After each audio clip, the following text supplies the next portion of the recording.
Assalamualaikum warahmatullahi wabarakatuh. Waalaikumsalam warahmatullahi wabarakatuh. Salam sejahtera buat kita semua. Salam peradaban. Terima kasih teman-teman siswa SPB angkatan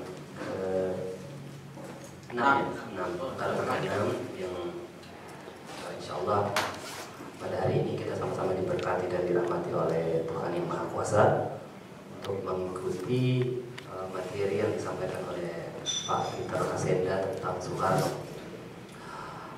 Sebagai prolog singkat tentang materi kali ini, kita akan membahas satu tokoh yang bukan hanya di dalam sejarah bangsa Indonesia, tapi mungkin juga dalam dunia, satu tokoh yang kalau menurut saya sangat menempati ruang yang sangat posisi yang sangat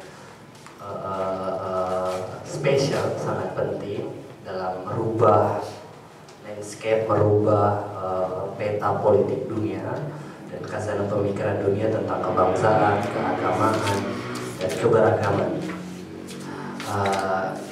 Kita sama-sama tahu Soekarno ini dari semua founding fathers, pendiri bangsa, yang tidak pernah mengenyam pendidikan di luar negeri dibandingkan Bung Hatta, Bung Syahrir, dan lain sebagainya. Dia murni lahir, tumbuh besar, belajar di Indonesia.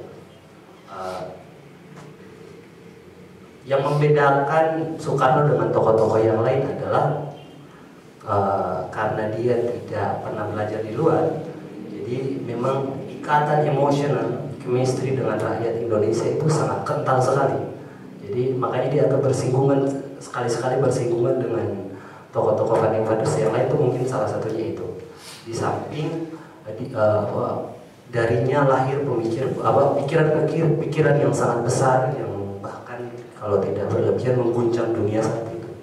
Nah, untuk itu lebih lanjutnya nanti akan dijelaskan oleh Pak Peter Kasenda tentang mungkin riwayat hidup, riwayat pemikiran, dan hal-hal yang penting bagi kita untuk kita telah dari seorang sosok Bung Karno ini. Kepada Pak Peter Kasenda, saya persilakan. Terima kasih. Terima kasih kesempatan yang diberikan.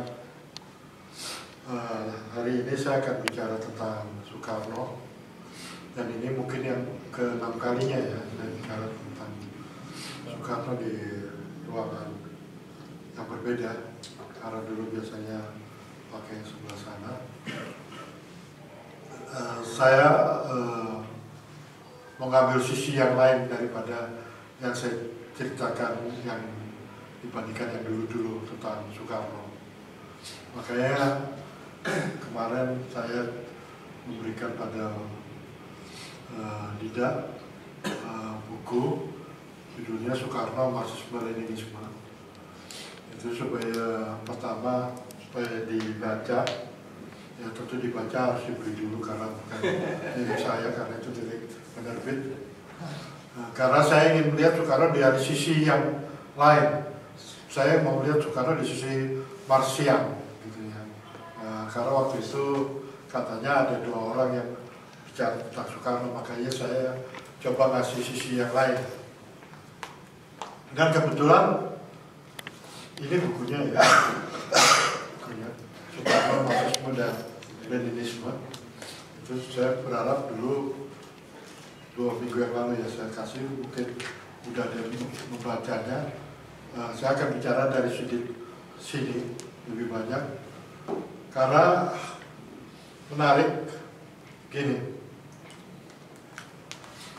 Kemarin saya baru saja bikin buku 2, yang satu judulnya Manusia dalam Pusara Sejarah, itu diterbitkan oleh penerbit Trans dari Malang.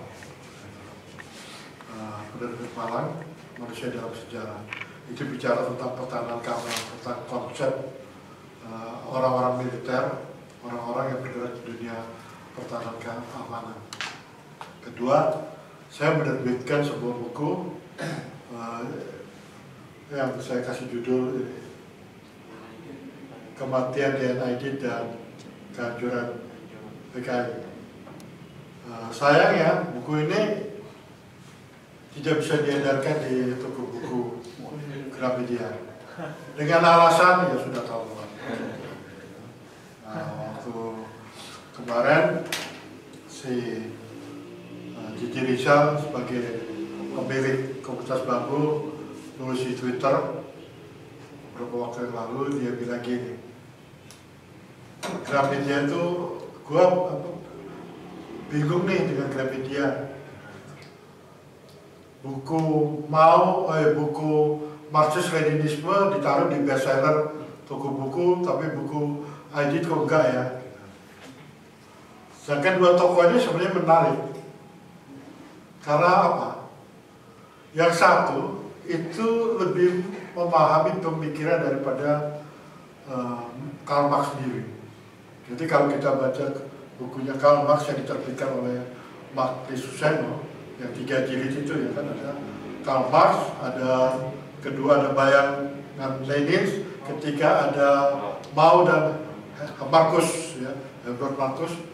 Nah itu Soekarno mewakili pemikiran, membayangkan tentang pemikiran daripada Marxisme.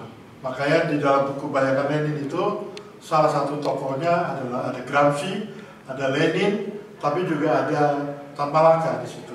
Tan Malaka memberi tafsir pada Karl Marx juga. Beda dengan Aidit. Aidit ini sisi yang lain. Dia justru menafsirkan bagaimana menafsirkan Marxisme-Leninisme di Indonesia.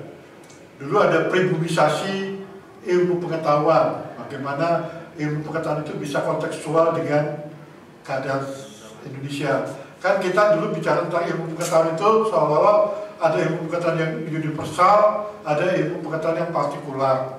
Ilmu pengetahuan yang universal itu artinya sebuah ilmu yang sebenarnya bisa diterapkan di mana-mana. Misalnya apa yang dikatakan Durkheim tentang bunuh diri, apa yang dikatakan tentang Weber tentang semangat kapitalisme, itu bisa diterapkan di mana-mana. Tapi ada orang bilang ilmu itu bukan sifatnya universal, tapi sifatnya partikular. Misalnya teori dependensia.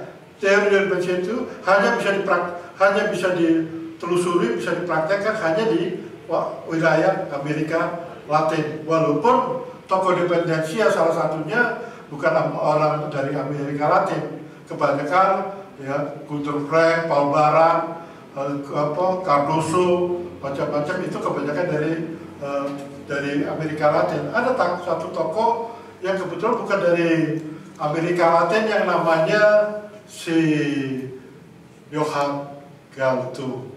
Johann Galtung itu salah satu pendiri daripada teori ketergantungan. Dia bukan orang Amerika Latin, malah dia orang Eropa. Dan beliau pernah berkunjung ke Indonesia, dan kebetulan saya diminta mendampingi beliau ketika beliau bicara di Indonesia. Dan memang pada dasarnya emang beliau sering ke Indonesia. Pada saat beliau ke Indonesia saya diminta mendampingi dia, dan kebetulan dia itu dikenal non-violence.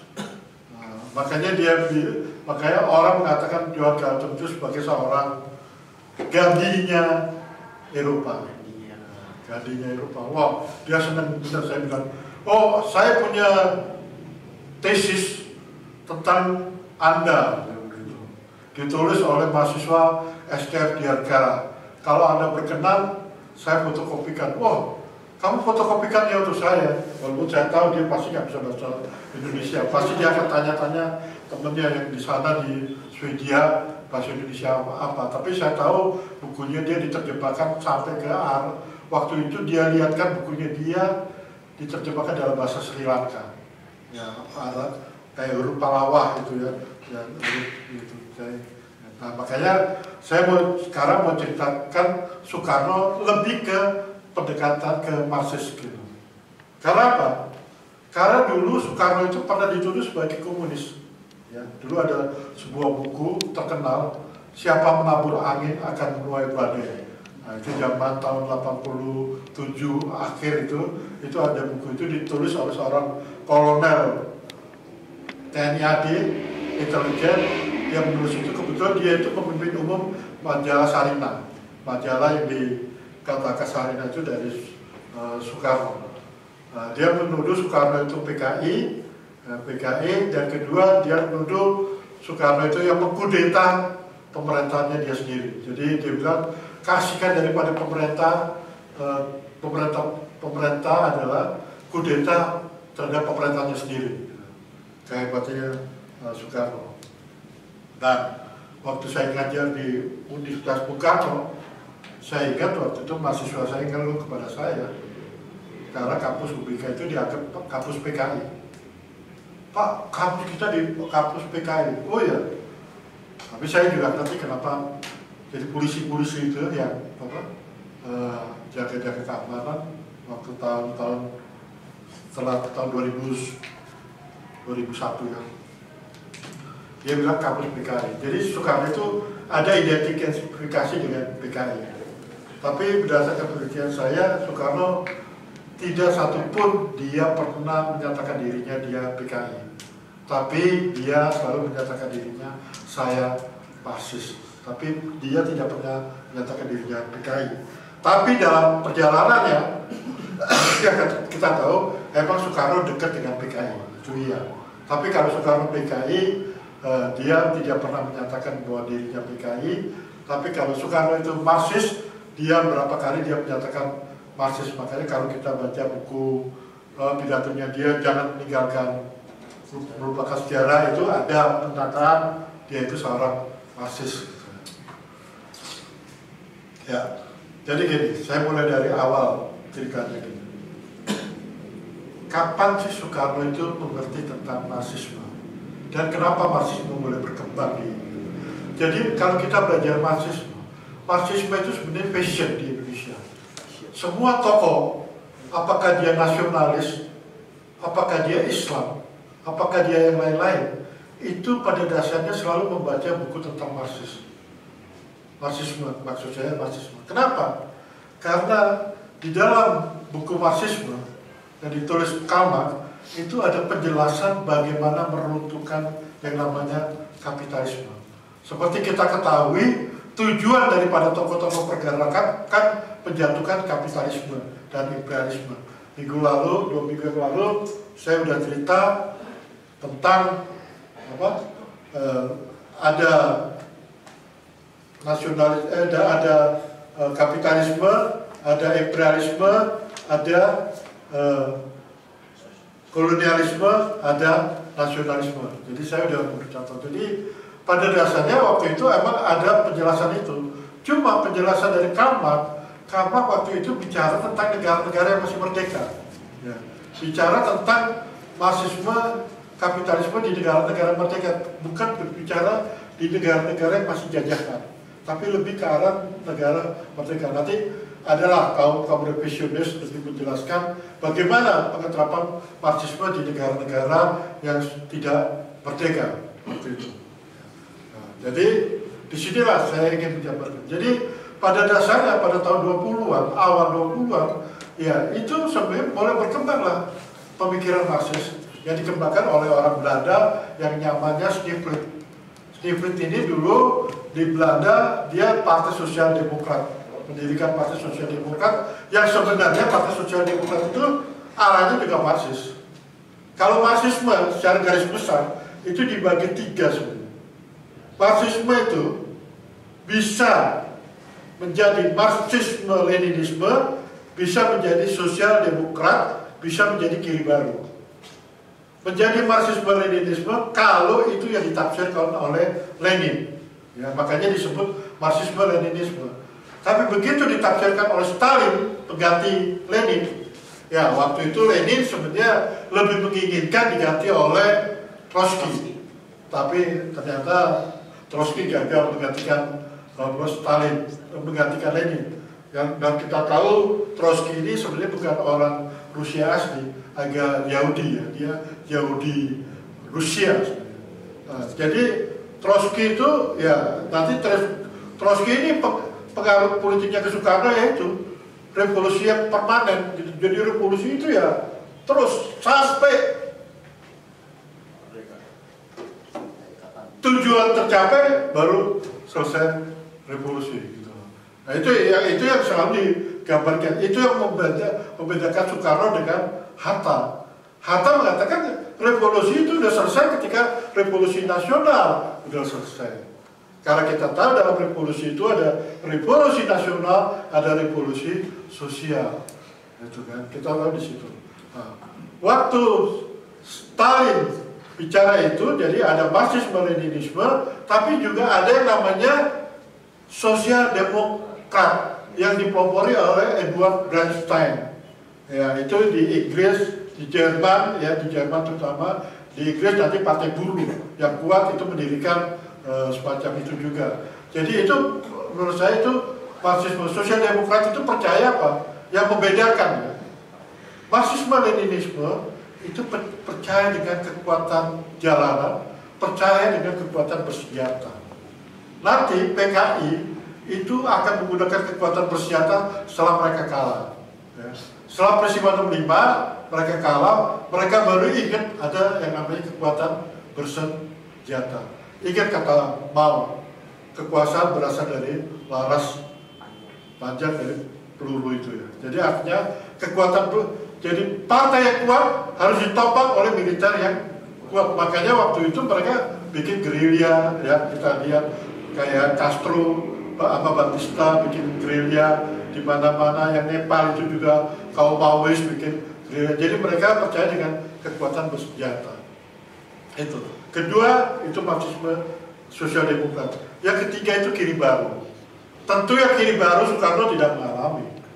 Karena kiri baru itu baru muncul tahun 60-an. Setelah ada sekolah Frankfurt. Nah, setelah ada sekolah Frankfurt, baru orang bicara tentang kiri baru. Itu ada Theodor Horkheimer, ada Adorno, ada Jürgen Habermas, ya salah satu tokoh yang paling terkenal menurut saya ya ada Herbert Marcuse. Herbert Marcuse ini tokoh yang paling terkenal. Nah, ini menjadi idolanya mahasiswa. Nah, tapi akhirnya Herbert Marcuse ini terbelah dengan mahasiswa yang ada di situ. Ya akhirnya Herbert Marcuse bilang yang ternyata kita nggak sama ini. Jadi kalau kita lihat Marxisme-Leninisme berkembang, itu juga akhirnya berkembang di Indonesia. Ya. Tapi sebelum Marxisme-Leninisme berkembang di Indonesia, ada yang berkembang di Indonesia yang itu yang namanya sosial demokrat. Dan ini sebenarnya asalnya dari sosial demokrat di Belanda. Demokrat ini yang membawa isme ini di Indonesia, lalu berkembang yang dinamakan Indonesia Social Vereniging Demokrat, ISDP. Itulah pertama lembaga sosialisme di Indonesia. Tapi ada juga sosialisme di luar organisasi itu, misalnya apa? Perserikatan Buruh Kereta Api. Nah itu mereka menganut ajaran, biasanya kalau orang kalangan buruh, mereka biasanya menganut ajaran daripada sosialisme. Itu ada juga. Barulah nanti ISDP itu berkembang, akhirnya menjadi PKI. Pertama tahun 20 namanya Partai Komunis India, akhirnya menjadi Partai Komunis Indonesia pada tahun 1920 ya. Nah, Indonesia tahun 2020 PKI berkembang pertama, tapi PKI menghadapi 3 serangan yang menarik. Pertama, serangan 2627. PKI melakukan pemberontakan di Silukan dan Banten. Dua-duanya dia ditumpas, akhirnya dibuang ke Mopedigul. Lalu yang kedua, PKI melakukan aksi lagi ketika terlibat dalam peristiwa Madiun. Nah, Madiun ini menarik, peristiwa Madiun. Madiun menjadi menarik karena apa? Pertikaian 3 faksi kiri yang saling bertikai. Faksinya siapa? Faksinya Amir Syarifuddin, faksinya Musso, faksinya Tan Malaka, ya, Gerakan Revolusi Rakyat. Nah, lalu ada faksinya Amir Syarifuddin FDR, tapi ada faksinya PKI Musso. Jadi 3 faksi ini saling bertikai yang melahirkan peristiwa Madiun, dan gara-gara itu 3 faksi itu akhirnya dihabisi semua, terutama yang faksi kalangan PKI, ya. PKI itu ya kalangan musuh dan kalangan Amir Syarifuddin. Amir Syarifuddin ditembak ya, dihukum mati, sebenarnya dihukum mati. Amir Syarifuddin dihukum mati, musuh ditembak. Itu PKI. Tapi yang GLR ini berubah nanti, yang namanya menjadi Persatuan Perjuangan Tan Malaka yang didirikan di Purwokerto. Yang membedakan apa? Pada dasarnya mereka dua-duanya PKI. Cuma yang satu PKI nasional, yang satu PKI internasional. PKI nasionalnya apa? PKI nasionalnya adalah Tan Malaka tidak tergantung pada Komintern. Perintah-perintah Komintern tidak dituruti oleh Tan Malaka. Makanya Tan Malaka sering disebut sebagai Trotsky, juga sering disebut Tito. Karena apa? Tito adalah mendirikan Partai Komunis tapi tidak tunduk pada Moskow. Nah, itu beda dengan yang lain. Ya. Musuh jelas, musuh kan dia dikirim ke Soviet, sekolah di Soviet, gitu ya. Akhirnya jadi. Nah, kalau kita lihat kembali, ini situasi lingkaran kiri. Jadi kalau kita bicara tentang Soekarno dalam konteks kiri, itulah konteks kirinya pada saat itu. Nah, kehidupan kiri itu yang muncul lah. Ya. Soekarno, dari mana Soekarno belajar kiri? Bagaimana Soekarno belajar dari sosialisme?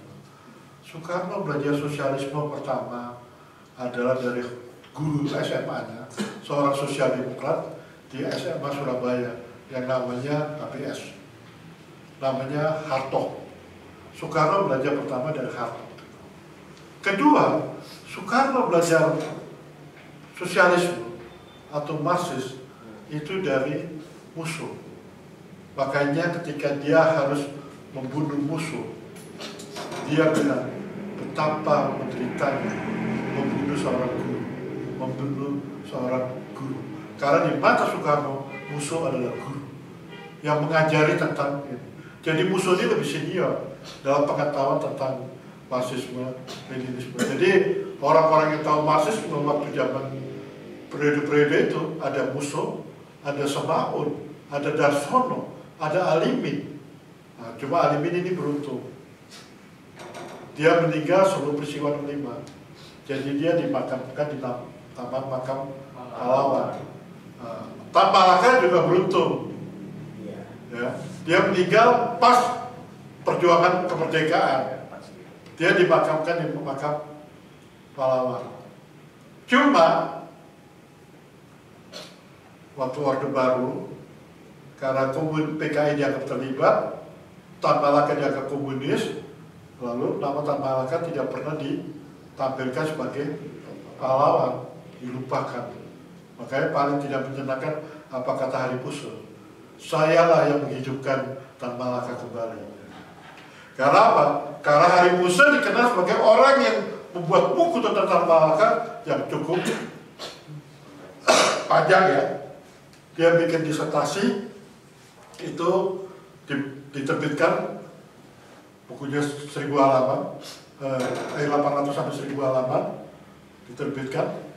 Lalu Hari Puso bikin buku tentang Tan Malaka pada revolusi dari tahun 45 sampai 49. Pertama Soekarno belajar dari Hartog. Kedua Soekarno belajar dari Musso. Ketiga Soekarno belajar dari De Kock. De Kock itu ketika dia tinggal di Bandung. Ketika dia tinggal di Bandung itu ada seorang sosial demokrat juga. Dia punya perpustakaan yang cukup lengkap dan Soekarno belajar lewat sana. Jadi Soekarno pernah belajar tentang Marxisme di 3 tokoh, Hartog, Musso, dan De Kock. Dan menurut saya, De Kock lah yang paling banyak koleksinya. De Kock ini punya koleksi buku yang cukup lengkap. Nah, Soekarno banyak belajar di sana. Jadi ketika Soekarno di Bandung, waktu dia masih mahasiswa di THS di ITB Bandung, dia itu belajar pada 3 guru. Pertama Daus Dekker, ya, dia belajar tentang nasionalisme. Kedua, dia belajar tentang nasionalisme ke Cipto, dua-duanya dari Indonesia Partai, kayak saya jelaskan kemarin. Ketiga, dia belajar dari De Koch, dia yang mengajarkan Marxisme. Makanya ketika Soekarno bicara tentang Marxisme, Soekarno mulai di Bandung lah, Soekarno bicara tentang Marxisme melalui tulisan klasik pertama tahun 26-27 yang namanya Nasionalisme, Islamisme, Marxisme. Di situ Soekarno bicara tentang itu. Tapi emang karena Soekarno seorang teknik, bukan seorang sarjana sosial, karena dia belajar teknik bukan belajar ilmu sosial, sering-sering nulis kata Kalmak aja salah. Tapi ya maklum lah, orang bukan ini ya, itu. Jadi Kalmaknya dia nggak pas gitu, tulisannya agak salah. Tapi ya buat saya bisa paham karena dia orang dari kalangan teknik bukan dari kalangan ilmu sosial. Itu Soekarno belajar dari situ. Apa yang menarik dari situ? Soekarno bilang gini, tujuan kolonialisme dari tulisan itu. Soekarno bicara gini, dari nasionalisme, Islamisme, Marxisme. Dia bilang gini, tujuan daripada kolonialisme pada dasarnya bukan seperti yang saya sebut minggu lalu, white man burden atau mission sacre atau tugas suci atau beban orang kulit putih, tapi semata-mata adalah mencari rezeki. Itu kan seperti kapitalisme. Kapitalisme kan pemumpukan modal dalam rangka mencari rezeki. Nah, di situ Soekarno menjelaskan bahwa tujuan mereka ke sini. Maka tujuan kita apa? Tujuan kita adalah bagaimana supaya Indonesia merdeka. Bagaimana Indonesia merdeka? Bagaimana menyatukan 3 isme ini, atau bagaimana menyatukan 3 elit ini. Nah, ketika itu PKI lagi naik daun, tapi keburu dihabisin tahun 26-27 karena PKI melakukan pemberontakan di Sirukan dan di itu. Ya. Akhirnya partainya 3 apa? Partainya 3 Syarikat Islam. Baru muncul namanya PKI, ya, tahun 20 itu udah ada, tahun 26 PKI udah ada. Jadi yang partai yang tenggelam adalah PKI tenggelam. Nah, partai yang muncul kemudian adalah yang dinamakan Partai Nasional Indonesia. Ya, jadi Syarikat Islam tetap ada, tahun 2027 Syarikat Islam tetap ada, tapi PKI nggak ada. Yang muncul gara-gara peristiwa itu adalah yang namanya Partai Nasional Indonesia yang didirikan pada 4 Juli. Dan harus diketahui, ketika PNI didirikan itu pertama kali asasnya bukan marxisme, asasnya adalah self help, tolong menolong, ya, gitu. Bukan marxisme. Marxisme itu sebagai asas PNI itu sebenarnya bukan asasnya PNI, sebenarnya lebih ke asasnya Partindo tahun 32 ketika Soekarno keluar dari penjara. Ya. Nah, ketika Soekarno keluar dari penjara, baru dia memperkenalkan Marxisme ini. Nah, ada 2 hal yang menarik menurut saya yang kita ketahui. Ada sosio-nasionalisme, ada sosio-demokrasi. Dia katakan marxisme adalah sosio-nasionalisme, sosio-demokrasi. Marxisme adalah ada marxisme, ada marxisme, ada marxen. Marxen adalah petani, nelayan, pedagang yang kecil-kecil. Itu yang dinamakan, tapi orang selalu mengatakan itu petit bourgeois, bourgeois kecil. Karena apa? Pada dasarnya mereka orang yang memenuhi kebutuhan sendiri. Mereka nggak punya macam-macam, tapi mereka bisa memenuhi kebutuhan sendiri. Karena apa? Mereka punya campur sendiri, punya sawah sendiri, punya bajak sendiri, tapi kehidupan mereka hanya cukup untuk mencukupi kebutuhan mereka sendiri. Tapi mereka tidak bekerja untuk orang lain. Itu yang membedakan dengan proletar. Kalau proletar, jelas, proletar itu pada dasarnya bekerja untuk orang lain. Ya. Proletar itu bekerja untuk orang lain. Tapi kalau marxisme itu bekerja untuk diri sendiri, mencukupi kebutuhan diri sendiri. Kalau kita lihat dari sosio-nasionalisme, sosio-demokrasi, nanti itu diterjemahkan pada 1 Juni menjadi apa? Sosio-nasionalisme dan sosio-nasionalisme dan sosio-nasionalisme diterjemahkan sebagai apa dalam 1 Juni? Gimana yang udah ikut SPP? Pancasila. Hah? Hah? Bukan, itu rumusan terakhir.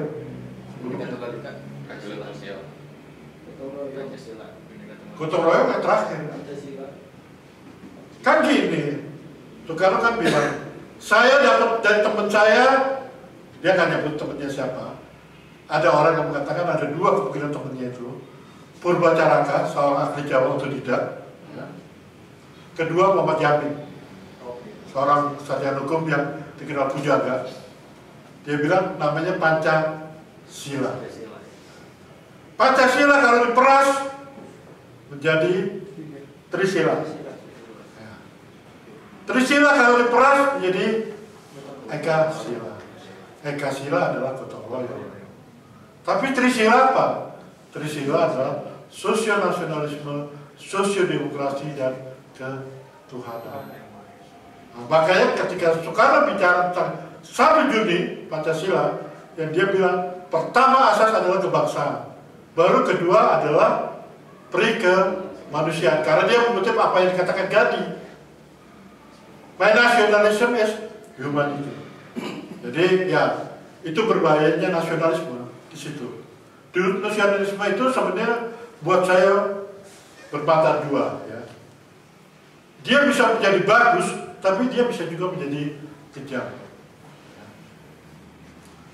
Menjadi kejam karena dia ibarat ini. Nah, Soekarno mengatakan sosial nasionalisme, yang namanya sosialisme adalah kebangsaan dan perikemanusiaan atau internasionalisme, ya. Itu sebenarnya produk untuk sebelum merdeka. Tapi yang kedua adalah sosio-demokrasi, musyawarah dan keadilan. Nah, keadilan itu untuk, terutama keadilan, produk untuk Indonesia merdeka. Yang paling tegas ketika Soekarno bicara tentang marxisme adalah ketika dia bicara tentang negara yang akan datang. Jadi Soekarno itu, kalau kita lihat tulisannya, ada 3. Pertama, tahun 26-27 dia tulis tentang marxisme, nasionalisme, islamisme, marxisme. Kemudian tahun 30-an dia bicara tentang Indonesia menggugat. Walaupun Indonesia menggugat sampai sekarang masih perdebatan ya. Itu ditulis dalam bahasa apa sampai sekarang masih perdebatan. Tapi kalau kita ke gedung Indonesia menggugat, itu ditulisnya dalam bahasa Belanda. Tapi ada juga orang yang mengatakan itu bukan ditulis dalam bahasa Belanda, tapi itu ditulis dalam bahasa Indonesia dan kemudian diterjemahkan ke bahasa Belanda. Tapi dipotong. Kalau apa? Itu kan pidato pembelaan. Biasanya ada pengulangan atau istilahnya ada repetisi, itu harus dihilangkan.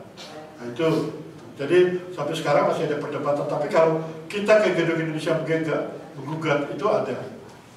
Nah, di situ Soekarno bicara tentang kapitalisme tua, kapitalisme muda. Kapitalisme tua itu zaman Romawi, kapitalisme muda itu zaman revolusi industri, ya. Itu dia bicara tentang itu. Tapi juga Soekarno, menurut saya, Soekarno fair di situ. Dia bilang gini, kemiskinan bukan terjadi hanya karena kolonialisme. imperialisme. Kemiskinan juga terjadi karena feudalisme. Jadi artinya apa? Artinya kita ini juga pada dasarnya juga urun untuk ikut memiskinkan orang-orang kita.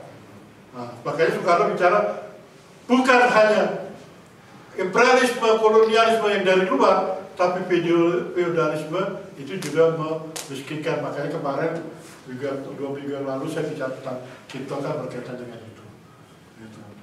Tapi di situ Soekarno memperkenalkan istilah kromo, istilah memperkenalkan tahun 30-an Soekarno memperkenalkan istilah marhen.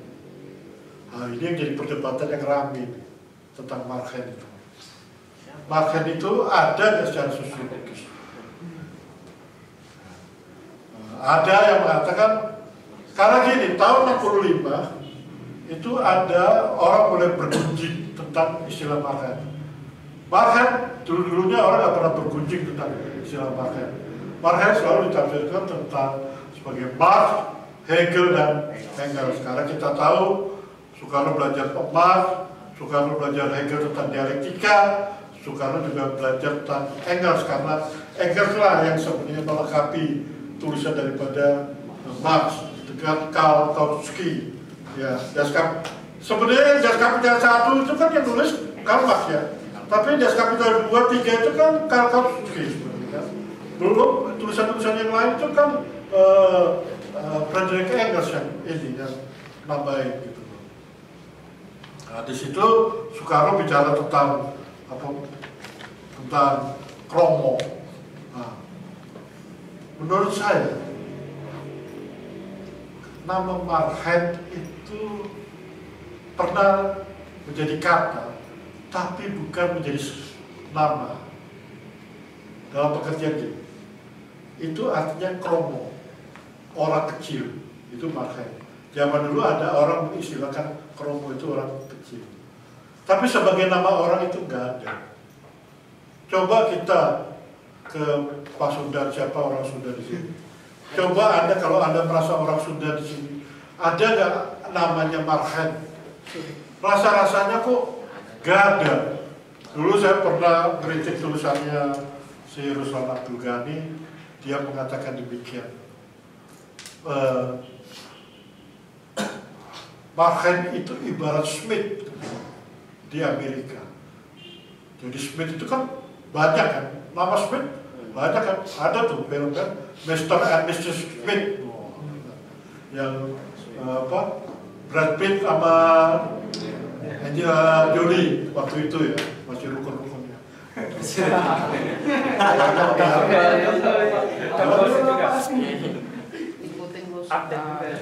Iya, kita kan update terus. Kalau belajar sejarah mulu, yang lama-lama mulu. Gosip juga sejarah. Nah, kalau kita lihat di situ sebenarnya nggak ada. Saya ini sempat berdebat rame di gedung Indonesia Bugar. Kita ini diskusi ini ya tentang buku saya Soekarno Muda. Saya membahas Soekarno Muda, pemikiran dari 26 sampai 33. Salah satunya kita bahas tentang pemikiran marhen. Tentang marhen itu ada nggak? Tiba-tiba ada salah satu ketua GMI di situ, ketua cabang Jakarta, ketua cabang Bandung. Lalu dia angkat, saya mau bicara. Udah, moderatornya dipersilakan bicara. Bapak kalau nggak percaya marhen ada, mari kita ke kuburan yang malam-malam ini. Saya bilang, Mas, kita nggak wisata religi. Ini masalahnya diskusi, masa malam-malam kita mesti ke rumahnya makamnya marhen. Saya tahu ada makamnya marhen, tapi persoalannya nama itu nama benar kan gitu. Soekarno sering memberi nama pada orang-orang tertentu. Ya misalnya kan kita lihat Rima Melati, itu dulu namanya Lince Tambayong karena dianggap terlalu ke barat-baratan, jadi Lince Tambayong. Lalu si Baby Huai, lalu menjadi Lukita Purnamasari. Jadi jadi Soekarno itu suka memberi nama. Makanya kalau kita ke Bali itu ada nama Soekarno-nya di orang Bali sana. Karena namanya diberikan pada Soekarno untuk dia. Tapi orang kan punya interpretasikan jangan-jangan cem-ceman Soekarno yang lain nih yang di sana gitu. Tapi emang kejadiannya kayak gitu. Jadi Soekarno memberi nama. Jadi waktu itu rame. Menurut saya sebagai nama mungkin gak ada. Tapi sebagai istilah itu emang waktu itu emang ada. Kalangan Syarikat Islam menamakan Marhen itu sebagai ini, sebagai istilah orang kecil. Kromo ya rakyat ini. Tapi sebagai nama itu tidak ada. Tapi tahun 65 itu rame. Orang membicarakan, Mak ini gini. Ya akibat korbannya Jokowi kemarin itu kan.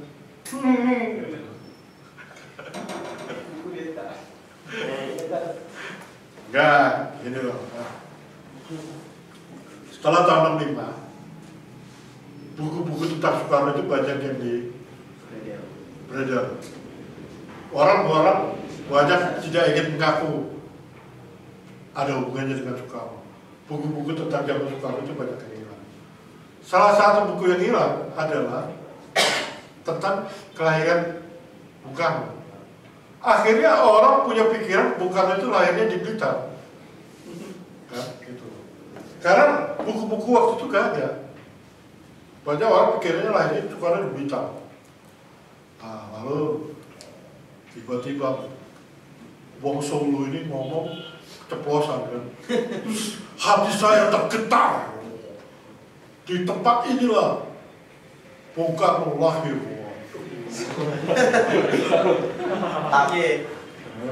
Gitu kan, Jokowi ngomong gitu kan, di Blitar lagi kan, itu di Blitar ngomong gitu kan dalam peringatan 1 Juni di sana. Akhirnya rame lah isunya kan, rame isunya, dipersalahkan lah si Soekardi Rinaknya. Karena Soekardi itu yang dikenal sebagai penulis pidato Jokowi. Kalau dulu zaman Pak Harto itu Yusril sama Hendra, karena dia dulu kerja di Seknek di bawah Herman Raja Guguk. Nah, itu senior saya tuh si Yusril. Nah, dia penulisnya, dikenal sebagai penulis dari ini. Nah, gara-gara itu dipanggil lah saya untuk bicara di satu forum di Smart FM. Ini bicaranya agak beda. Biasanya bicara di mahasiswa di ini, saya enggak, bicaranya di pers. Jadi ngasih kuliahnya di pers. Jadi kita ngomong gini, di sana gini, di sini gini, pokoknya semuanya ngerekam terus. Jadi enggak ini gitu bicara. Ngomong saya. Ya saya cerita.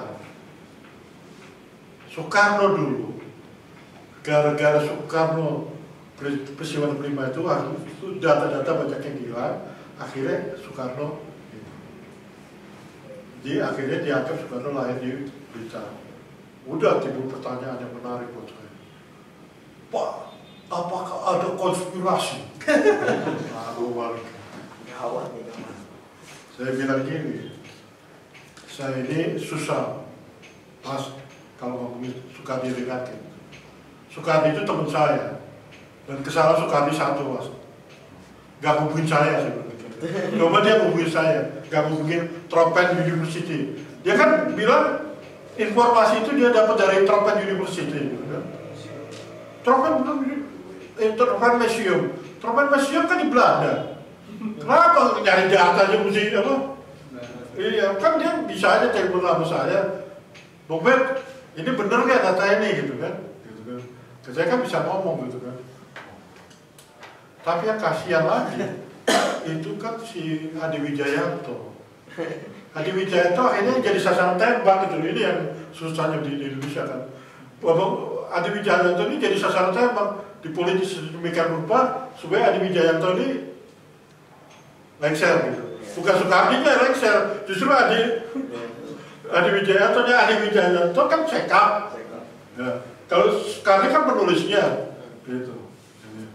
Disingkirkan gitu.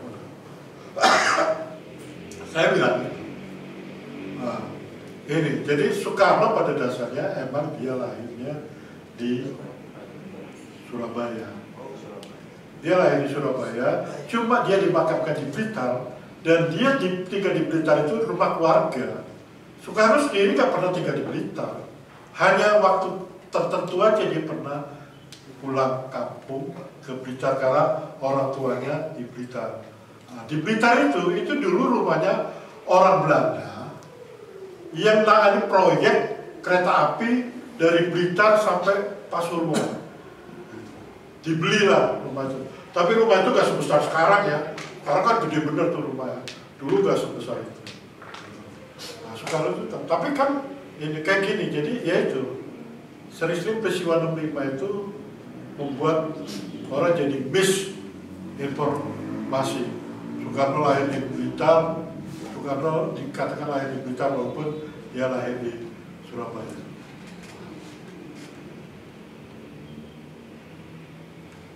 Kalau kita lihat tulisan Soekarno tahun 32 mencapai Indonesia merdeka, Soekarno itu menjelaskan bagaimana siapa yang harus memegang ketika Indonesia merdeka. Soekarno bilang gini, Indonesia merdeka itu hanya pintu gerbang. Makanya kita kalau baca bukunya Ramadan KH, itu kan ada tulisannya, kuantar ke pintu gerbang. Jadi Bung Karno itu diantar sama izin ke pintu gerbang, habis itu dicerai. Kuantar ke pintu gerbang. Tapi pintu gerbang itu bukan menjadi Indonesia makmur. Dia bilang ada jalan keselamatan kaum marhen. Ketidakkeselamatan kalau dipegang oleh kalangan kapitalis.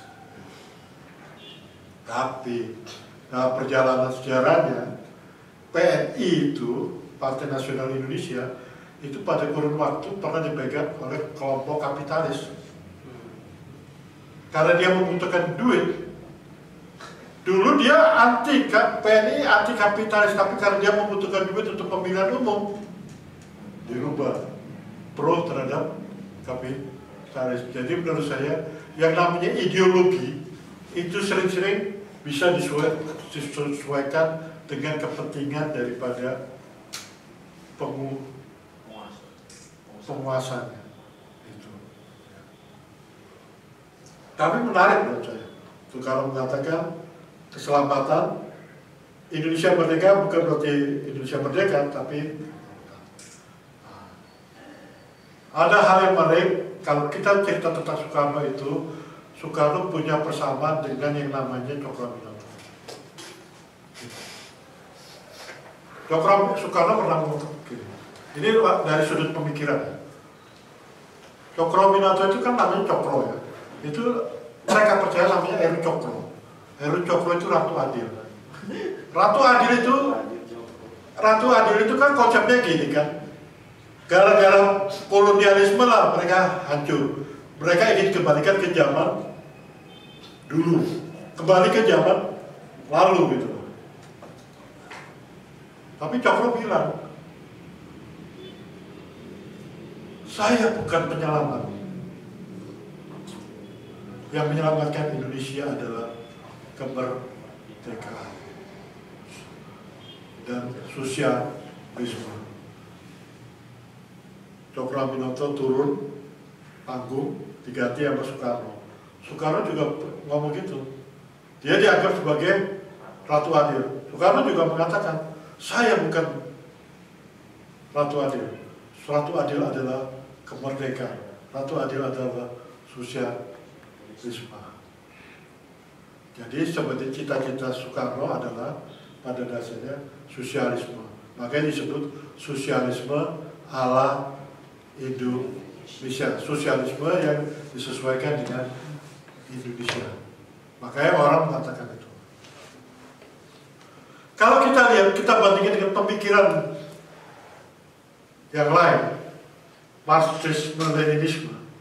Marxisme-Leninisme dan kapitalisme, apa sih bedanya dalam masyarakat? Kalau dalam kapitalisme, masyarakat memperoleh sesuatu sesuai dengan apa yang dia hasilkan. Artinya ada persaingan di situ. Beda dengan Marxisme-Leninisme. Kalau Marxisme-Leninisme justru kepemilikan diciptakan. ditiadakan. Jadi Marxisme-Leninisme percaya satu saat kepemilikan pribadi itu ditiadakan. Karena pada dasarnya dulu mereka percaya kepemilikan itu bersama-sama. Tidak ada kepemilikan pribadi. Itu mau dikembalikan. Makanya dari komunisme purba menjadi komunisme modern. Cuma makanya orang salah kalau menyebutnya negara komunis. Sebenarnya bukan negara komunis, sebenarnya negara sosialis. Kenapa disebut negara sosialis? Karena negara sosialis adalah pintu masuk untuk menjadi masyarakat komunis. Masyarakat komunis, masyarakat memperoleh sesuatu sesuai dengan kebutuhannya. Beda ya. Kalau di dalam kapitalis, masyarakat memperoleh sesuatu sesuai dengan kerjanya. Ada pekerja hebat, ya Anda akan mendapatkan reward itu. Tapi berbeda dengan Marxisme-Leninisme. Marxisme-Leninisme, masyarakat mendapatkan sesuatu sesuai dengan kebutuhannya. Kalau dia profesor, anaknya satu, dengan dia pegawai rendah, anaknya 5, gimana? Beda kan? Nah, itu. Kalau Soekarno lebih menempatkan sosialisme Indonesia pada masyarakat sama rasa, sama rata. Jadi di situ ada pintu keadilan sosial yang saya tadi sebutkan, sosio-demokrasi. Ada keadilan sosial di situ. Itu yang membedakan tujuan kita itu. Makanya Aidit, yang membedakan Aidit dengan Soekarno adalah Aidit lebih percaya pada perjuangan kelas. Karena dia percaya suatu saat masyarakat harus hidup tanpa kelas. Kan kita terbagi kelas ya, ada pemilik tanah, ada buruh tanah, pemilik pabrik, ada buruh pabrik, kapitalis, kayak gitu. Tapi kan lama-lama ya. Nah itu yang akan dihilangkan. Tapi kalau kita lihat, itu yang membedakan cita-cita Marxisme-Leninisme yang diterapkan oleh Aidit dengan Marxisme yang diterapkan oleh Soekarno. Soekarno percaya sebuah keadilan, walaupun penggambaran Soekarno keadilan sosial itu gimana juga masih dalam pengertian apa yang dia sebut keadilan. Keadilan itu kan sifatnya subjektif sekali. Ya. Orang menyatakan dirinya keadilan.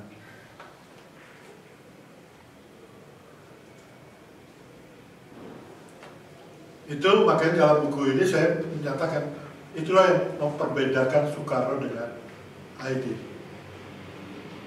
Walaupun mereka punya tujuan yang sama, anti-imperialisme. Marxisme-Leninisme, anti-imperialisme-Leninisme. Anti-imperialisme. Marxisme-Leninisme, anti-kapitalisme. Soekarno juga kayak gitu. Tapi ada perbedaannya. Dan itu juga berkaitan dengan kelas sosial di masyarakat. Kelas sosial untuk pendukung daripada Soekarno, ada kelas yang lebih di atas daripada kelas PKI.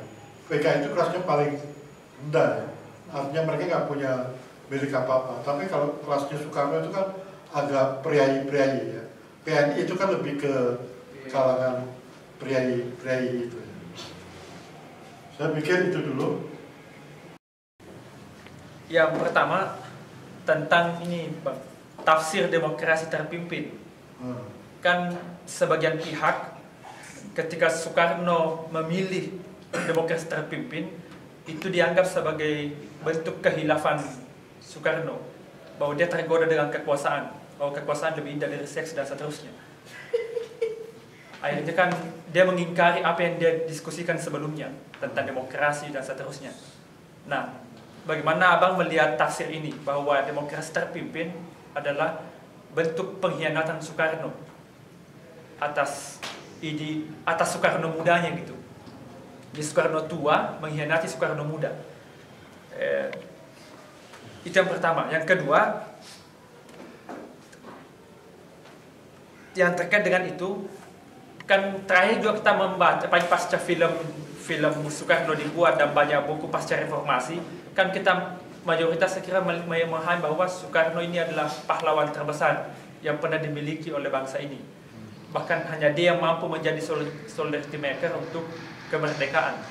Makanya yang saya bertanyakan, kenapa hanya Bung Karno yang bisa mengambil fungsi-fungsi kemerdekaan? Padahal pemberontak sebelumnya begitu banyak. Ada Imam Bonjol, ada Cipto, ada Cokro, ada begitu banyak tokoh yang ingin melawan kolonialisme. Tapi kenapa hanya Bung Karno itu yang sukses untuk menjadikan kolonialisme sebagai sejarah? Padahal ada banyak tokoh. Nah, ada mungkin konteks tertentu yang abang bisa jelaskan kenapa itu bisa terjadi. Nah, terakhir, apakah Soekarno punya dosa kepada negeri ini? Punya dosa loh. Iya. Menurut abang, apakah Soekarno punya dosa terhadap negeri ini? Dosa politik ya. Kalau tuh ada dosanya, pasti ada indikator tertentu sehingga ini dikatakan dosa. Nah, Bang Peter bagaimana menjelaskan itu? Terima kasih, Bang. Alfat. Sebenarnya saya mau nanya terkait dengan Bung Karno menulis buku yang nasionalisme, islamisme dan marxisme. Gitu. Nah, salah satu aspek yang yang cukup bisa kita highlight adalah bagaimana pandangan Bung Karno terkait dengan Islam. Karena dulu Bung Karno bilang Islam Sontoloyo lah, sempat punya terminologi seperti itu. Nah, mungkin Bang Peter bisa menjelaskan lebih terkait dengan Islam Sontoloyo itu sebetulnya apa sih yang dirasakan oleh Bung Karno dan message apa yang mau disampaikan oleh Bung Karno pada waktu itu. Dan yang kedua mungkin tadi sedikit membahas tentang kiri baru ya, Bung Peter mungkin bisa sedikit juga tuh menjelaskan tentang pemikiran kiri baru. Saya nggak tahu apakah itu akhirnya di Indonesia eksis kah, digunakan, kan dia muncul di tahun 1960-an ya, tadi Bung Peter bilang. Nah, apakah itu di Indonesia pemikiran kiri baru ini akhirnya eksisnya seperti apa ya? Baru menurut saya di Indonesia nggak eksis ya. Zaman kiri baru itu kan kalau di Barat itu saya pernah ditanya waktu saya ngisi acara belok kiri pes itu, saya ditanya bagaimana pandangan Soekarno terhadap Flower Generation, generasi bunga pada saat itu. Nah, generasi bunga pada saat itu kan kalau kita tahu kan dia dimotori sikap anti perang ya, karena perang di Vietnam waktu itu. Lalu kedua dia anti kepampanan yang terjadi di ini. Dan di saat itulah muncul yang namanya teori kiri baru, teori kritis emansipasi. Ya ingin artinya gini loh. Teori itu bisa teori itu bernilai kalau dia berguna untuk perubahan masyarakat. Sering-sering kan teori hanya teori aja kan. Tidak mau merubah situasi masyarakat. Makanya kan sekarang saya paling suka kalau ada KKN atau KKL istilahnya sekarang, itu punya desa binaan. Jadi kita datang ke sana melalui konsep-konsep kita, nanti kita evaluasi lagi. Itu ada teorinya, teori partisipatoris. Jadi ya teori partisipatoris jadi perkenalkan baru. Jadi kita kembali lagi untuk mengecek lagi ulang apakah yang kita anu di sana itu udah benar apa enggak. Dulu kan enggak kayak gitu ya. Tapi kalau menurut saya emang teori kiri baru itu memang enggak eksis untuk di saat itu. Walaupun ya saya sering-sering kesel orang bilang ilmu pengetahuan Indonesia itu 30 tahun mundur daripada asal mula ilmu berkembang di luar. Misalnya kayak multikultural itu tahun berapa kita baru mulai dengar? 20 tahun yang lalu ya. Sedangkan di Amerika itu 2 tahun 60-an udah berkembang. Tapi untuk urusan kiri baru emang boleh saya katakan kita gak ada istilah waktu saya ingat tahun-tahun itu periode itu gak ada pengertian kiri baru yang berkembang di Indonesia. Sedangkan teori kritis saja kalau kita pakai teori kritis ya, untuk berkaitan dengan kritis, itu baru tahun berapa? Tahun 80-an baru ada di Indonesia. Sedangkan teori Srongkala Prangkut yang didirikan oleh Horkheimer, Adorno, Habermas itu kan periodenya udah lebih lama ya. Kita lebih ketinggalan lah, tapi lagi untuk kiri baru sebagai ideologi kita malah nggak ada, tapi kiri baru sebagai teori, nah, kita baru berkembang setelah kemudian. Dan juga buat saya juga nggak ada tempatnya ya. Kalau dulu saya belajar tentang kiri baru itu ya karena ada jurusan filsafat gitu. Mungkin kiri baru itu bisa dipelajari di jurusan sosiologi, tapi setahu saya sosiologi di UI nggak belajar itu dulu ya. Walaupun dulu ada seorang tokoh sosiolog yang terkenal ya, namanya Johannes Muller, itu juga terkenal. Justru dia lebih memperkenalkan teorinya Peter L. Berger itu yang tentang piramida korban manusia, bahwa dua ideologi besar kapitalis dan sosialisme ternyata nggak menyelesaikan persoalan. Dua-duanya punya social cost yang tinggi dan dua-duanya ternyata nggak ada. Walaupun nantinya Peter Berger agak ke kanan ya, ketika dia bicara tentang revolusi kapitalis, dia bilang ternyata kapitalis lebih oke ketimbang. Menurut saya, sekarang kalau kita ngomong kapitalis, saya ingat katanya si Ruslan Burgani, kenapa kapitalis tetap eksis dibandingkan yang lain? Karena kapitalis itu melakukan retrospeksi terhadap ini. Misalnya gini, dulu salah satu kritik terhadap kapitalisme adalah karena orang-orang yang masih usia muda harus bekerja. Tapi sekarang kan ada aturan kan, anak-anak kecil nggak boleh bekerja kan. Malah ada aturan kalau itu pekerjaannya itu dihasilkan anak-anak kecil, boykot. Itu jadi di kapitalisme itu ada semacam reevaluasi terhadap teori-teori itu gitu ya. Makanya nanti berkembang misalnya kayak Union Credit Bank itu, saya M. Yusuf itu dianggap kapitalisme revisi. Nanti seperti MW itu disebut kapitalisme manusiawi. Jadi sekarang kapitalisme itu lebih ini, tapi sosialisme juga mengalami revisi ya. Tapi yang saya tahu ini ya. Nah ini Islam Sontoloyo ini Anda beri kasih di bukunya dia nih. Islam Sontoloyo. Oh iya. Beli. Enggak, ada anak bikin paper. Iya. Periode kapan itu dibukukan. Salah satunya dia nulis tentang Islam Sontoloyo. Islam Sontoloyo intinya kan gini. Jangan kita melakukan. Soekarno ini punya kelebihan ya. Walaupun dia dikenal sebagai ahli Marxis, kenapa? Itu penistaan agama. Penistaan agama. Langsung diganti. Itu nama ini, Pak. Bilang Islam Sontoloyo. Ya saya bilang, saya bacanya di apa? Megawati. Aman Pak. Nah itu ada anak masih itu, ya itu sebenarnya tulisannya Soekarno zaman waktu itu. Tapi intinya gini, Soekarno itu kan nganggap umat Islam di Indonesia itu tidak punya perspektif historis gitu. Jadi makanya buat Soekarno penting orang Islam itu, umat Islam. Tapi Soekarno jangan ditafsirkan sebagai pemikir Islam seperti Nasir ya. Soekarno itu bukan mempelajari Islam untuk memperbaiki ajaran, tapi dia lebih melihat bagaimana menurut Soekarno gitu. Kalau Islam maju, Indonesia itu pasti merdekanya lebih cepat ketimbang kalau Islam tidak maju. Makanya buat Soekarno penekanan Islam maju itu harus gitu. Jadi Islam itu harus maju lah. Di mata Soekarno, Islam tidak maju di mata Soekarno adalah karena kurang pandangan tentang perspektif historisnya itu. Nah itu kita bisa baca di tulisannya Badri Hatim ya. Itu dulu doktor dari UIN Sunan Syarif Hidayatullah, tapi saya udah meninggal. Lalu ada tulisannya Muhammad Ridwan Lubis, itu dosen dari USU, tapi sekarang kalau nggak salah dia di Departemen Agama sekarang orang itu. Dia bicara tentang pembaruan pemikiran Islam. Lalu itu yang saya lihat. Lalu ya itu tugas Ijak lah ngasih buku itu ya.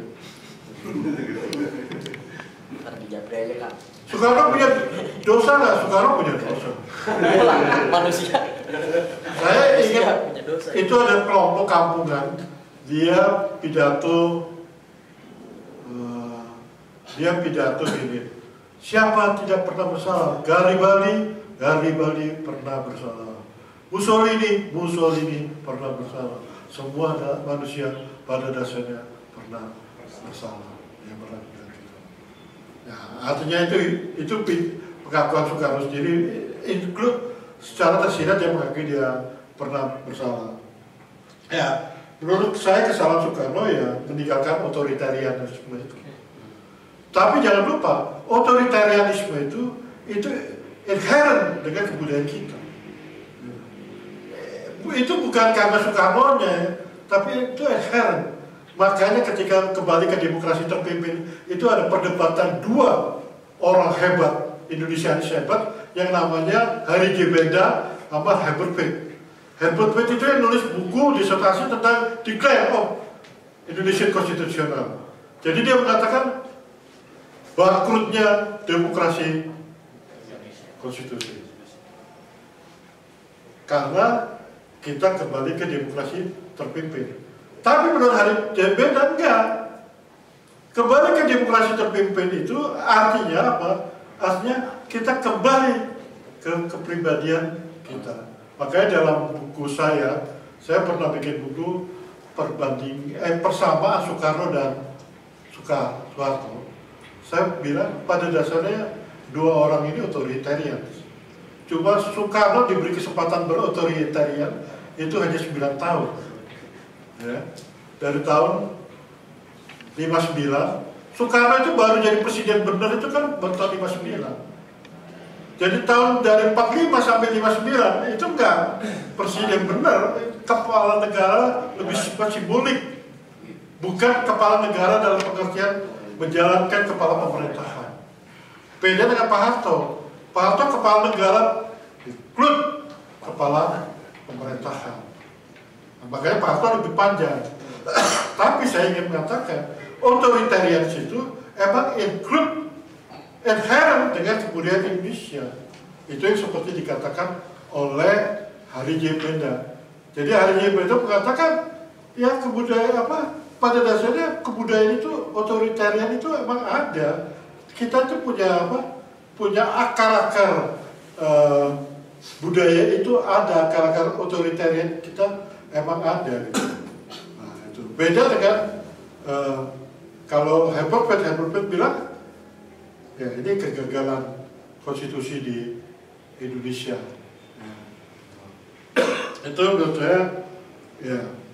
saya itu sebenarnya kalau Soekarno, makanya saya suka kata-kata Sanana pertama ketika dia jadi jadi presiden. Ya. Dia bilang gini, kenapa saya jadi presiden? Sanana Gusmao dia bilang gini, berdasarkan sejarah, orang yang cocok di dalam perjuangan kemerdekaan itu nggak akan cocok di ketika merdeka, karena nuansanya tidak sama. Makanya saya tidak mau menjadi kepala pemerintahan, tapi sayangnya itu berapa tahun kemudian Sanana jadi kepala pemerintahan. Apa sorta ya? Pas habis merdeka. Iya kan Sanana pertama jadi kepala negara. Mari Al-Katiri jadi kepala pemerintahan. Mari Al-Katiri selesai, Sanana pindah jadi kepala pemerintahan. Jadi kan Sanana kan bukan ini. Dan kalau kita baca bukunya Hardy, salah ketua Partai Nasional, API Nasionalisme, Soekarno ngakui bahwa dia itu bukan orang yang kalau pakai bahasanya Herbert Pitt, administrator. Dia itu solidarity maker yang lebih bisa kumpulin massa, ini memberi inspirasi itu. Tapi untuk mengelola negara itu dia nggak ini. Makanya kan saya katakan kemarin, apa kelebihan daripada kata-kata daripada si Dostoevsky gini, pikiran oke, tapi organisasi lebih oke lagi. Kalau pikirannya hebat, tapi kalau organisasinya nggak oke, ya babak belur. Makanya pengorganisasian itu penting. Nah, Soekarno ini bukan orang yang punya keterampilan mengorganisasi. Dia itu kan hanya diberi kesempatan berapa tahun sih ini. Ya. Dia tahun 26, tahun 34 dia udah tahun 26, tahun 34 dia udah masuk pengasingan 8 tahun.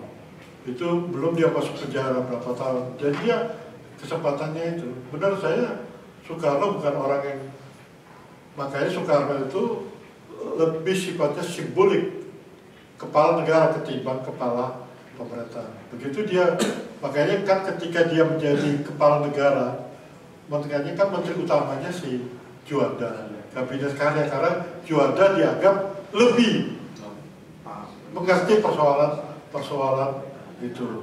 Nanti ada Waperdam kan, ada Waperdam 1, ada Waperdam 2, Waperdam 3. Sulitnya Waperdam ini saling bersaing kan, ya kan. Sumatrio berambisi, ya. Khairul Saleh berambisi, yang nggak berambisi ya Lemena. Ya. Tapi Lemena kan basisnya nggak kuat. Lemena itu dia di setiap kabinet dia ada. Beda dengan Badrio. Badrio itu pintar, tapi dia nggak punya masa. Khairul Saleh punya masa, tapi di Murbanon. Jadi itu yang kejadiannya. Lalu, oh ya, saya sering ngomong sama Jiji Rijal ya, bukan menyenangkan Jiji Rijal. Saya selalu bilang sama Jiji Rijal ya, seandainya Soekarno nggak ada, dia meninggal di tengah jalan, mungkin presiden kita harus ditangkap. Bukan karena Jiji Rijal Betawi, ditangkap Betawi, tapi satu saya lihat, Gusti Tamrin sebagai leader, dia punya semuanya. Dia punya pendukung kuat, dia punya uang, dia punya semuanya untuk menjadi. Tapi kan sayangnya Gusti Tamrin kan meninggal di tengah jalan sebelum Indonesia merdeka. Ada satu tokoh lagi yang olehlah berkibul disebut bu gurunya Soekarno yang namanya Dr. Sutomo. Saya nulis tentang Dr. Sutomo, wah hebat bener orang. Organisasinya hebat. Organisasi, cara dia mengorganisasi hebat. Dia bikin macam-macam, dia punya bank, ya. Dia punya bank, dia punya asuransi, punya koperasi, punya macam-macam. Pokoknya dia di tangan dia semuanya dipegang dia jadi duit.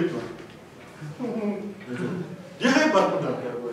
Tapi sayangnya kan Sutomo meninggal tengah jalan. Gitu. Ya, mungkin ya kalau Hatta yang menurut saya agak sulit seberang ya. Satu dia orang seberang karena waktu itu kan seberang itu masih belum terhitung hitungan ke ini, masih orang yang di Jawa yang masih terhitung itu. Kalau di luar itu walaupun Hatta emang ini, tapi menurut saya Hatta gak akan bisa menjadi. Saya lihat ada dua orang tokoh yang sebenarnya kalau Soekarno lewat di tengah jalan, itu ada Gusti Tamrin atau ada Dr. Sutomo. Tapi kan saja justru dua-dua orang ini ketika di tengah jalan kan. Kalau Syahrir? Syahrir agak kelemahan. Lemahnya gini, tadi moderator sudah mengatakan Syahrir itu terlalu lama di luar. Dia itu lebih barat daripada daripada ininya. Dia itu kalau Anda baca pidato tulisannya dia itu lebih merasa terasing dengan situasi di Indonesia. Dia lebih happy tinggal di di Belanda ya, kayak Habibie gitu. Lebih happy tinggal di Jerman daripada di Indonesia. Karena secara emosional mereka di sana gitu. Sahra itu kayak gitu. Makanya Sahra itu enggak. Kenapa PNI itu lebih partainya Soekarno lebih cepat meraih massa? Ya karena Soekarno lebih tahu perjalanan ininya gitu. Itu yang buat saya memang secara intelektual Sahra bukan orang yang bisa disepelekan.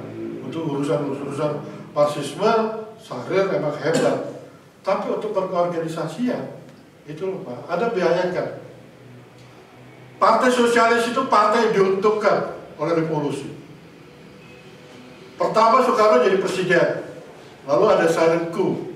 Silent coup itu perubahan undang-undang ya, perubahan dari perubahan akhirnya Soekarno menjadi kepala negara, lalu ada kepala pemerintahan. Partai Sosialis itu berkuasa semuanya. Sahra 3 kali berkuasa jadi Perdana Menteri. Sampai Syarifudin 2. Satu lagi Hatta. Pada dasarnya sosialis semuanya. Tapi ketika pemilihan babak belur 2% untuk Partai Sosialis PSI. Cuma 2%. Ya sejak itu ya PSI tahu diri.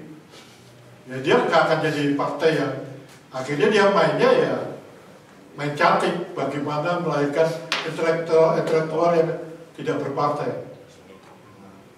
Makanya dia kan bikin, karena waktu saya ingat waktu itu saya ngomong tentang Soejarnoko dan PSI di Balai Soejarnoko Solo. Saya ceritakan kenapa PSI tidak dihidupkan lagi setelah Soekarno jatuh, walaupun bubar tahun 60 gara-gara Soekarno. Karena Pak Harto nggak menginginkan PSI hidup, dan Pak Harto bikin agreement dengan Sumitro tidak akan menghidupkan PSI lagi. Dan Sumitro merasa dikerjain sama orang-orang PSI, karena dia bilang gini, inilah PSI katanya.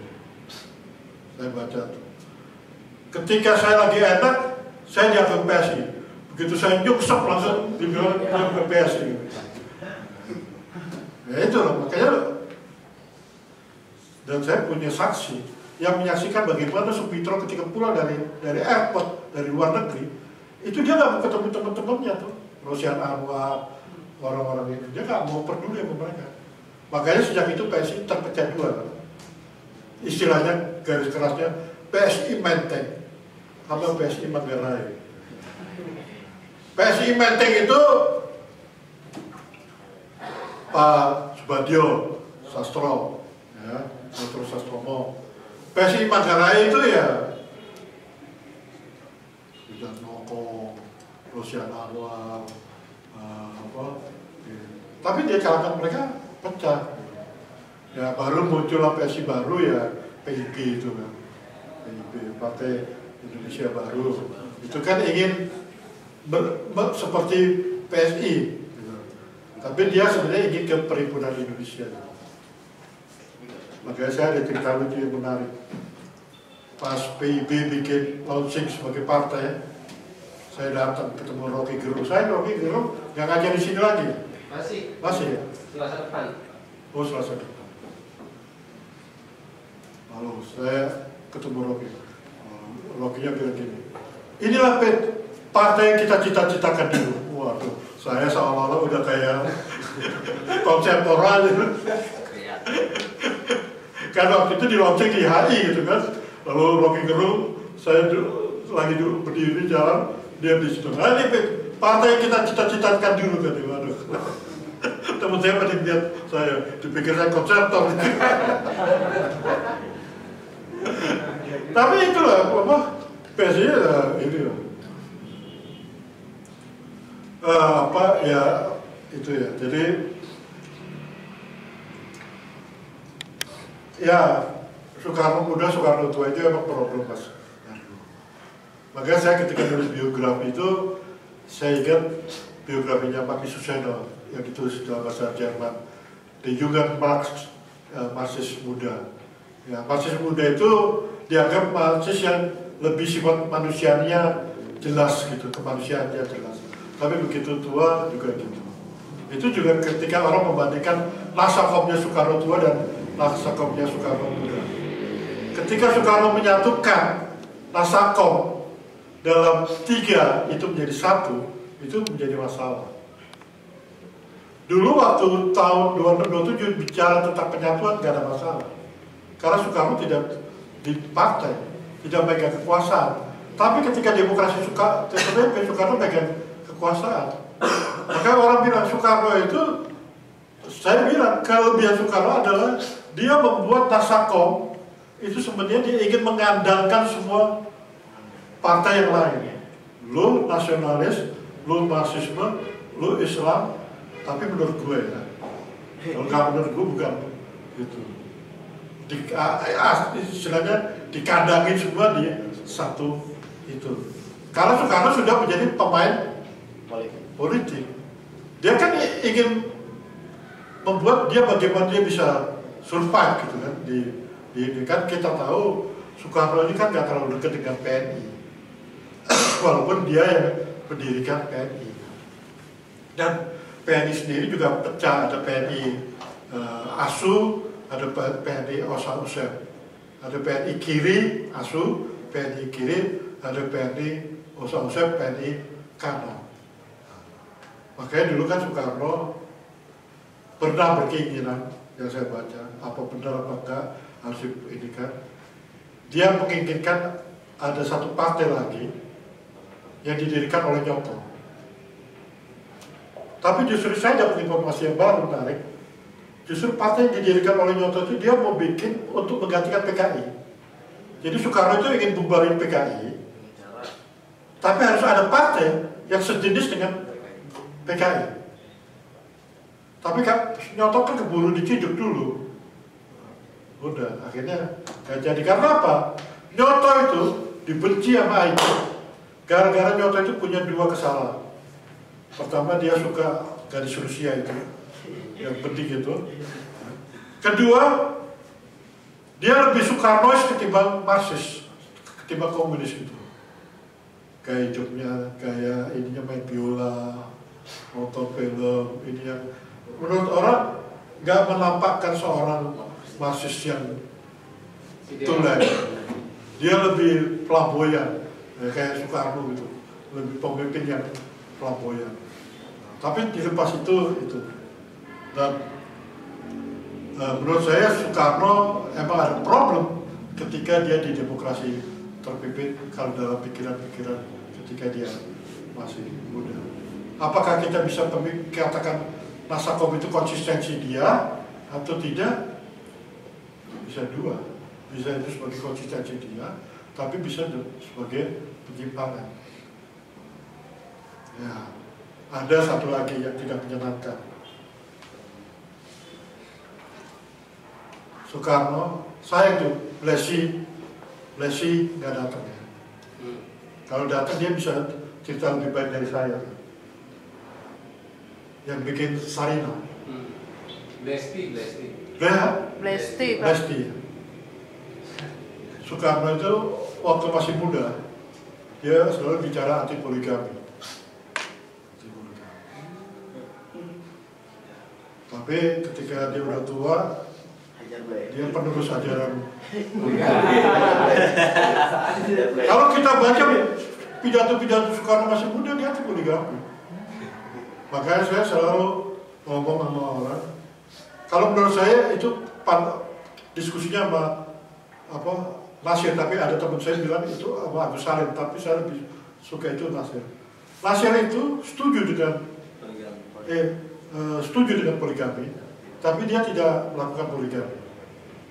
Tapi kalau Soekarno, dia anti poligami, dia melakukan poligami. Itu anti dalam pemikiran tapi dalam praktek. Poligami dalam praktek. Mungkin hasil diskusi sama Nasir. Kenapa? Tapi di luar itu, yang menarik buat saya, Soekarno adalah pemikir yang bicara tentang wanita. Boleh dikatakan hampir tidak ada pemikir, tidak ada politician yang nulis tentang wanita di luar Soekarno. Ya. Contohnya apa? Buku Sarina itu ada teorinya. Dia bicara revolusi, tapi dia juga bicara tentang emansipasi. Dia bicara tentang revolusi, revolusi itu ada dua. Revolusi demokratis, apa revolusi sosial. Artinya revolusi nasional, apa revolusi sosial. Dan kedua, ketika dia bicara emansipasi, saya ingat ini terjadi perdebatan antara Rosa Luxemburg dengan Lenin. Rosa Luxemburg itu mengatakan gini, dalam perjuangan itu harus ada apa? Emansipasi wanita. Jadi perjuangan dan emansipasi wanita harus jalan. Tapi Lenin bilang enggak, tidak, Rosa. Perjuangan kemerdekaan dulu. Kalau sudah selesai, baru emansipasi. Soekarno gaya berpikirnya seperti Lenin. Jadi merdeka dulu, baru. Rosa itu ada filmnya, Rosa Luxemburg ada filmnya. Rosa itu kan kakinya pincang. Tapi dia kan terkenal banyak tulisannya dia.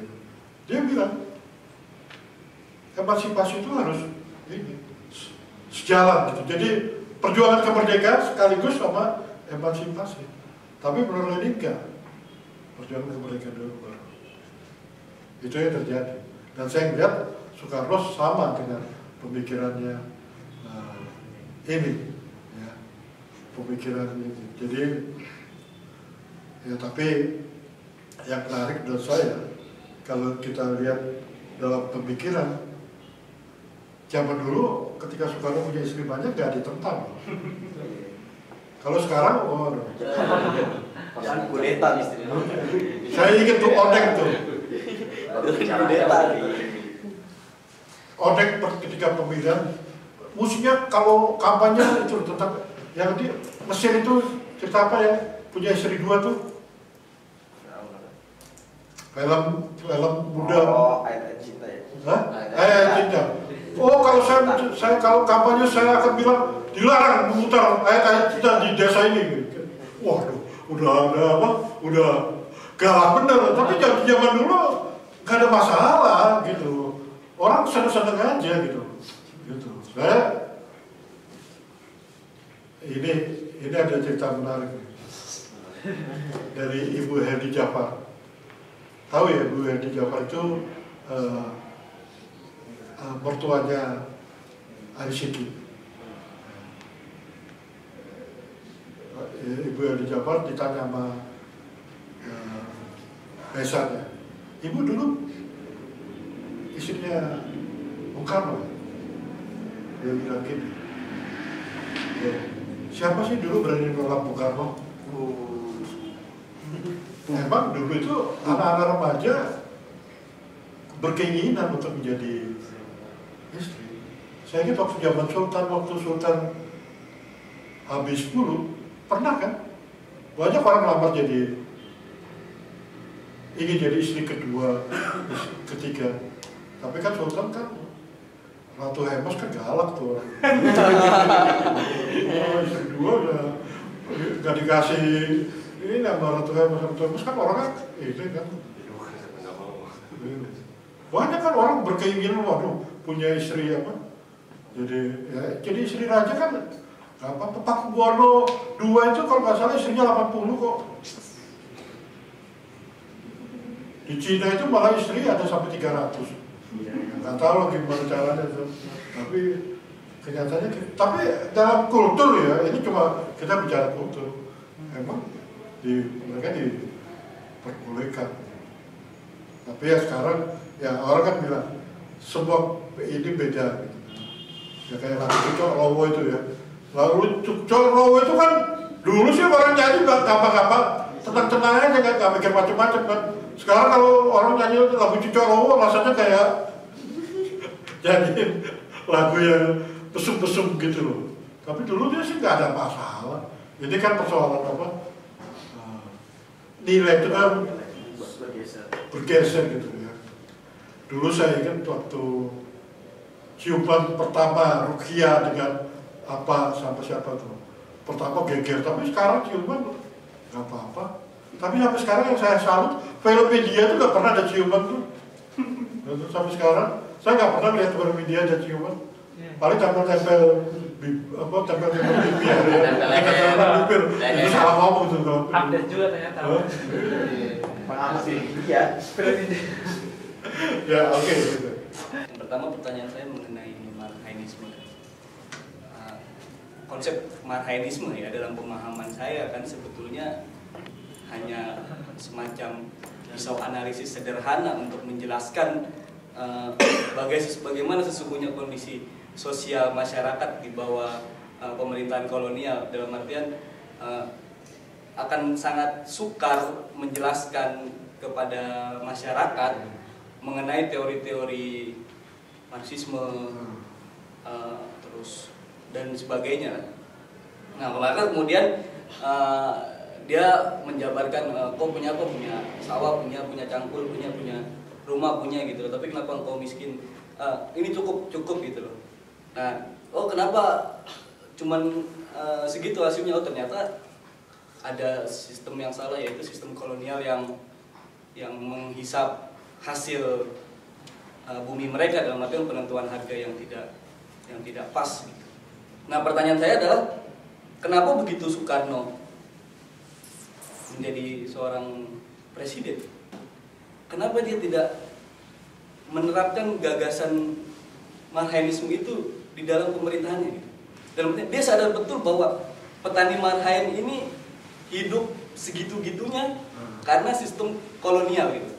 Nah, begitu sistem kolonial itu sudah pergi dari Indonesia, artinya kan segala sesuatu ditentukan oleh pribumi sendiri. Tapi yang dilakukan Soekarno bukan memperbaiki sistem ekonomi masyarakat gitu. Dia asik lah dengan retorika dia yang mendunia gitu. Dia seakan-akan lebih suka menjadi tokoh dunia gitu ketimbang membenahi urusan dalam negerinya gitu. Dia bikin konferensi Afrika, dia bikin Ganevo, dia bikin Asian Games, dia bikin konsep macam-macam gitu loh. Poros Jakarta, Pyongyang, Beijing, macam-macam. Jakarta Pyongyang. Iya, seakan-akan dia itu lebih ingin menjadi tokoh dunia gitu loh ketimbang menyelesaikan persoalan bangsanya pada saat itu. Itu pertanyaan saya. Terus pertanyaan saya yang kedua adalah tentang karakteristik Soekarno, Pak. Sering saya dengar bahwa Soekarno ini adalah seorang orator yang berapi-api, seorang yang penuh semangat, pendobrak gitu. Tapi begitu diancam, dia takut juga gitu. Nah, salah satunya adalah polemik yang terjadi tahun 80-an ketika Pak Rosian menulis lewat bukunya Johnny Nelson surat pengampunan Soekarno itu. Nah, saya udah membaca polemik-polemik itu ya, dari Rome, dari terus Mokokam. Kira-kira saya pengen dengar gitu pendapat Pak Peter gitu. Kan Hatta kalau nggak salah sempat merespon juga ya dengan tulisan pada zaman itu juga tragedi Soekarno gitu, soal surat pengampunan itu. Kira-kira bener nggak sih Soekarno pengecut itu gitu? Mohon ampun supaya nggak dibuang ke Digul gitu. Nah terus ketiga Pak, mengenai sikap politik Soekarno Pak, saya melihat ada perbedaan sikap antara bagaimana Soekarno memperlakukan Masyumi dan PSI dengan PKI Pak. Gitu loh. Oke lah, Masyumi PSI dibubarkan karena terlibat Permesta. Tapi ini terlepas daripada siapa dalam G30S ya. Kan sudah jelas gitu. Istilahnya pada jam 1 siang itu, Untung kan sudah menyiarkan pidato RRI kan, bahwa kabinet demisioner gitu kan, diganti oleh Dewan Revolusi.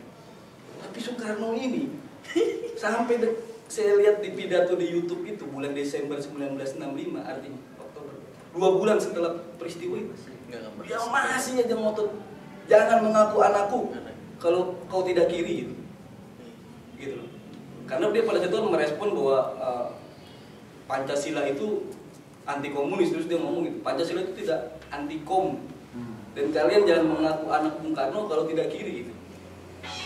Ini apa kira-kira yang jelas ya? Ya kalau mau fair gitu Pak ya, kalau mau jujur gitu ya, secara jujur aja gitu loh. Apa ini Soekarno istilahnya memang menyadari bahwa komunis itu memang satu-satunya topangan dia gitu loh, bukan karena semata-mata soal konsistensi pemikiran dia gitu loh. Gitu. Terakhir Pak, terakhir Pak, ini yang agak kekinian sedikit Pak. Ini soal Pancasila Pak. Pancasila itu kan sering disebut-sebut sebagai dasar negara yang telah menjadi harga mati gitu Pak. Nah, kalau saya punya pemikiran gini Pak, Pancasila itu cuma konsensus saja gitu. Dia bisa diganti kapan aja dengan ideologi Islam ataupun komunis gitu. Selama jalan yang ditempuh itu prosedural dan substansial. Dalam artian prosedural adalah memenuhi ketentuan undang-undang, substansial adalah bisa dirasakan manfaatnya gitu. Kalau ya 10 tahun, 20 tahun lagi MPR bersidang, kemudian kita gantilah Pancasila jadi komunis atau jadi negara Islam gitu. Menurut Pak Peter itu gimana? Gitu.